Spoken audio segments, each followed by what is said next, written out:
Well, we're celebrating 250 years of the Navy and Marines grit. And I'm here to tip my hat to those old real trailblazers.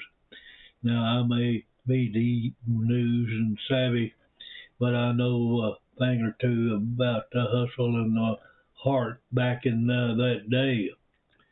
In the story streets, Massachusetts, some brave and no nonsense souls came up with shape our country forever. Right there in Boston, they corralled their first commander and kicked off an army of American colonies and laid a foundation for the military that might would soon spill over into the high seas and then too, and cuts through the rock. These early patriots didn't stop at the army. They poured their ambition into forging what would become the Navy, a force built on the same spiritual bowl as those fires up in an oil well at dawn. Now hold your hats, cause the story gets richer.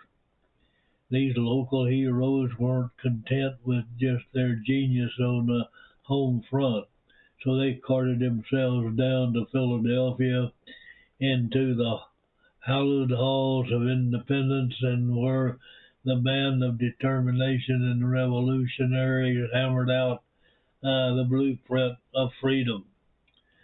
You got names like John Adams, a real deal, a founding father who stroked the flames of liberty, and Prospero strokes the furnace when the price of crude was right.